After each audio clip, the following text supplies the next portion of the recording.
Good evening everyone, welcome again my channel GS by AP sir. पिछले term पे हम लोग बुक्स से स्टडी कर रहे थे रिफ्लेक्शन और रिफ्रैक्शन को। आज कुछ एज ए प्रैक्टिकली भी देख लेते हैं रिफ्लेक्शन को अच्छे से समझने के लिए। तो सबसे पहले रिफ्लेक्शन की मैं बात करूं, आप बुक में आराम से देख सकते हैं। ये एक प्लेन सरफेस है जिस पे ये आती है एक रेज। ये जो रेज इसकी तरफ मूव करती है इसे इंसिडेंट रेज कहते हैं। क्या कहते हैं? Incident ray. ये आके इससे टकराई और एक एंगल बनाते हुए ये रिफ्लेक्ट हो जाती है, इसे बोलते हैं रिफ्लेक्टेड रे। क्या बोलते हैं? Reflected ray. ठीक, इंसिडेंट रे, रिफ्लेक्टेड रे। बीच में हम एक नॉर्मल डालते हैं। नॉर्मल बोलने का सेंस है परपेंडिकुलर। नॉर्मल बोलने का सेंस है परपेंडिकुलर। ये होता है आपका नॉर्मल। ठीक, तीन चीज़ें। ये पूरा प्रोसेस यानी एक रे आना, प्लेन मिरर से टकराना, रिफ्लेक्ट हो जाना, ये पूरा प्रोसेस रिफ्लेक्शन के नाम से जाना जाता है। ये नॉर्मल और इंसिडेंट रे के बीच में जो एंगल बनता है इसे कहते हैं आई, और इसे कहते हैं इंसिडेंट एंगल।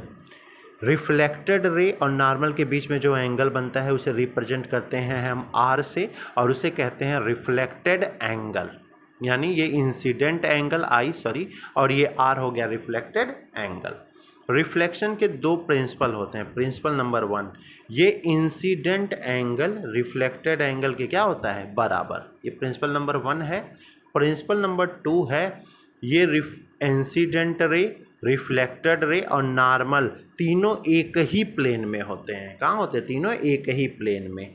यही पूरा आपका रिफ्लेक्शन है, और ये रिफ्लेक्शन के दो प्रिंसिपल हैं। इंसिडेंट एंगल रिफ्लेक्टेड एंगल के बराबर होता है। इंसिडेंट रे, रिफ्लेक्टेड रे और नॉर्मल तीनों एक ही प्लेन में होते हैं। ये दो प्रिंसिपल होते हैं आपके रिफ्लेक्शन के। बुक से मैंने पढ़ा दिया था, आपको प्रैक्टिकली मैं दिखाया नहीं था, इस वजह से आज आपको समझा दे रहा हूँ। ऐसे ही आपके कॉनकेव और कॉन्वेक्स मिरर को भी समझाया जाएगा। अभी आप देख लीजिए। क्लियर है यहाँ तक? दूसरा याद रखिएगा, मैंने बताया था ये है कॉनकेव मिरर, यानी ये मिरर जिसके बाहर की तरफ शेडिंग होती है, बाहर के यानी उभरे हुए सिरे पे, ये होता है कॉनकेव मिरर। ये क्या होता है? Concave mirror. जो शेडिंग अंदर की तरफ होती है ये होता है कॉन्वेक्स मिरर। ये क्या होता है? Convex mirror. यानी डिफाइन करने के लिए अगर स्पेरिकल मिरर के ये दोनों टाइप पूछ ले कि what is concave mirror, what is convex mirror, तो ऐसे ही डिफाइन करिएगा। उभरे सिरे पे कोटिंग जो होती है वो कॉनकेव की होती है, और जो अंदर की तरफ कोटिंग होती है वो किसकी होती है? कॉन्वेक्स की होती है। अब मैं एक स्ट्रक्चर बना रहा हूँ, ध्यान से देखना। मैं कॉनकेव मिरर का एग्जांपल ले रहा हूँ। ये है कॉनकेव मिरर, मान लीजिए ध्यान से।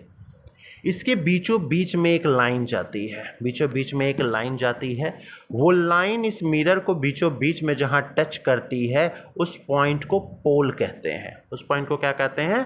पोल। ये जो लाइन इसके बीचों बीच से जाती है इसको लोग बोलते हैं प्रिंसिपल एक्सिस। ये आता है 1 से 2 नंबर के डिफिनेशन में, तो ध्यान में रखिएगा ये सारे वर्ड।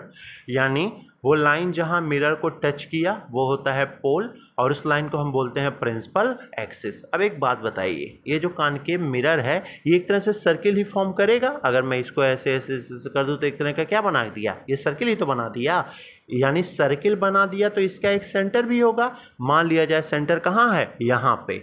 इस सेंटर को हम लोग कहते हैं सेंटर ऑफ कर्वेचर। क्या बोलते हैं? Centre of curvature. यहाँ तक क्लियर?